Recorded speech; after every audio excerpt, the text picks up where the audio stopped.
বন্ধুরা, বাংলাদেশের টিমকে প্রথম টেস্ট ম্যাচে মাটিতে মিশিয়ে দেওয়ার জন্য টিম ইন্ডিয়া পেয়ে গেল রোহিত শর্মার থেকেও ভয়ঙ্কর ওপেনার।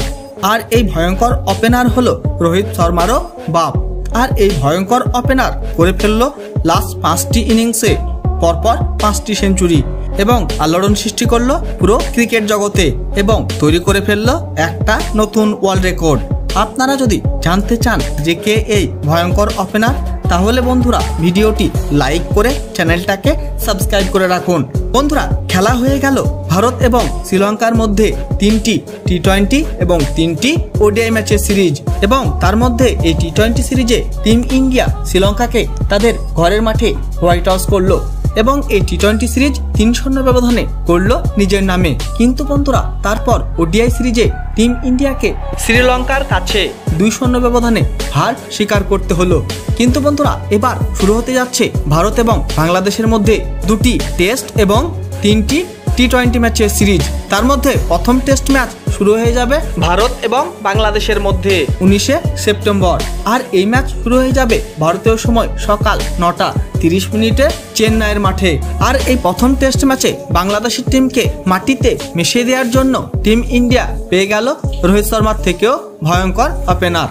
হ্যাঁ বন্ধুরা, আমি কথা বলছি অভিমন্যু ঈশ্বরনের। বন্ধুরা, অভিমন্যু ঈশ্বরন হচ্ছে একটা ভয়ঙ্কর ওপেনার ব্যাটার। বন্ধুরা, অভিমন্যু ঈশ্বরন ফার্স্ট ক্লাস ক্রিকেটে এখনো পর্যন্ত করে ফেলেছে 77টি ম্যাচে 5419 রান, প্রায় 45 এভারেজে।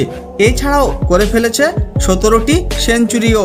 এছাড়াও লিস্ট এ ক্রিকেটে অভিমন্যু ঈশ্বরন করে ফেলেছে 78টি ম্যাচে 3376 রান, প্রায় 47 এভারেজে এবং সেই সঙ্গে করে ফেলেছে 60টি সেঞ্চুরিও এবং লাস্ট 5টি ইনিংসে করে ফেলেছে পরপর 5টি সেঞ্চুরি এবং এই 5টি ইনিংসে করে ফেলেছে 755 রান। আর এই টেস্ট সিরিজের প্রথম টেস্ট ম্যাচে যদি অভিমন্যু ঈশ্বরনকে সুযোগ দেওয়া হয় বাংলাদেশের বিরুদ্ধে, তাহলে সে একাই হারাবে বাংলাদেশের টিমকে এই প্রথম টেস্ট ম্যাচে। বন্ধুরা, অভিমন্যু ঈশ্বরনকে কি ভারতীয় দলে সুযোগ দেওয়া উচিত বাংলাদেশের বিরুদ্ধে এই টেস্ট সিরিজে?